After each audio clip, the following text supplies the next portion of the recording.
Hi friends, welcome back. The women in cabin 10 ఈ movie నెట్ఫ్లిక్స్లో తెలుగు ఆడియోలో కూడా స్ట్రీమింగ్ అవుతుంది. డబ్బింగ్ అయితే ఎక్సలెంట్ ఉంది భయ్య. ప్రతి క్యారెక్టర్కి కూడా తెలుగు డబ్బింగ్ చాలా పర్ఫెక్ట్గా ఉంది. 10 days అయింది ఓటీటీలోకి వచ్చి. లాస్ట్ వీకెండ్ నాకు కుదరలేదు, రివ్యూ ఇవ్వలేకపోయా, మీకు కూడా తెలుసు. 1 hour 30 minutes ఏమన్నా ఈ మూవీని ఫ్యామిలీతో హ్యాపీగా చూడొచ్చు. ఇంగ్లీష్ కిస్లో మధ్యలో ఉన్నాయి, బట్ అవి ఏమి ఇబ్బంది అయితే పెట్టవు. ఎక్స్పోజింగ్ కూడా ఏం లేదు, సో హ్యాపీగా ఫ్యామిలీతో చూడొచ్చు.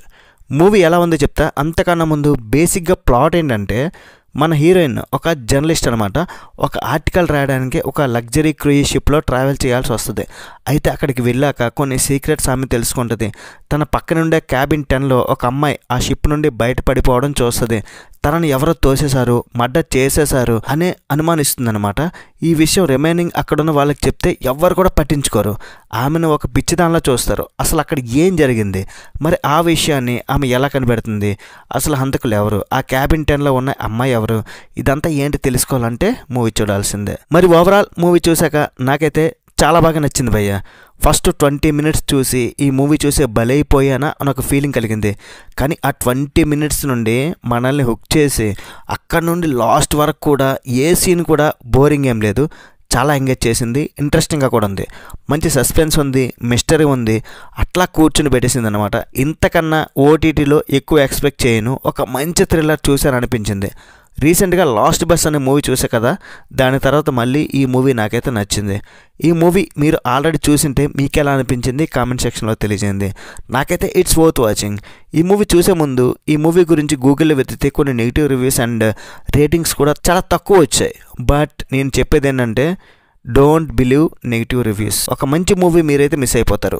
20 minutesలో వచ్చే ఆ ఇన్సిడెంట్ తర్వాత అక్కడ నుండి సూపర్ ఎంగేజింగ్ ఉంటుంది మూవీ.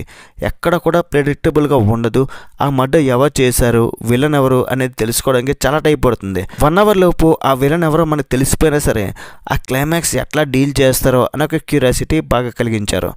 1.5 hourలో మీరు మిస్టరీ ఎంజాయ్ చేస్తారు, ట్విస్ట్లు అన్నీ కూడా ఎంటర్టైన్ చేస్తాయి. క్లైమాక్స్ కూడా చాలా బాగా ఎంజాయ్ చేశారు. మెయిన్ లీడ్లో యాక్ట్ చేసిన కైరా నైట్లీ ఈ మూవీని అయితే నిలబెట్టింది. రియల్లీ ఆమె యాక్టింగ్ అయితే అదర్స్ ఈమె కాకుండా ఎవరు కూడా ఈ మూవీలో యాక్ట్ చేసినా సరే అంత పర్ఫెక్ట్గా ఉండేది కాదేమో. ఈమె పైరేట్స్ ఆఫ్ ది కరేబియన్ మూవీలో కూడా యాక్ట్ చేసింది. మూవీ స్టోరీ, స్క్రీన్ ప్లే మంచి థ్రిల్ ఎంత ఇచ్చిందో ఈ మూవీలో టెక్నికల్ క్వాలిటీస్ కూడా సూపర్గా ఉన్నాయి. విజువల్స్ అయితే సూపర్గా ఉంటాయి. ఆ షిప్లోని ప్రతి షాట్ కూడా చాలా బాగా పిక్చరైజ్ చేశారు. మ్యాక్సిమం క్రూయిజ్ షిప్లోనే ఉంటుంది మూవీ. ఆ సముద్రం, అక్కడ లొకేషన్స్ అంతా చాలా బాగా చూపించారు. బ్యాక్గ్రౌండ్ స్కోర్ కూడా నచ్చింది. Finally the women in cabin 10 నాకైతే నచ్చింది.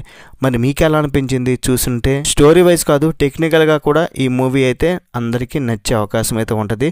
క్రైమ్ థ్రిల్లర్స్ ఇష్టపడేవారు ఈ మూవీని అయితే మిస్ అవ్వద్దు. మరి ఓవరాల్ మూవీకి నేను ఎంత ఇస్తానంటే rating 3.5 out of 5. That's it guys. Review నచ్చితే ఒక లైక్ అండి చాలు. నెక్స్ట్ వీడియో మళ్ళీ కలుద్దాం గైస్. బై బాయ్ అండ్ జై హింద్.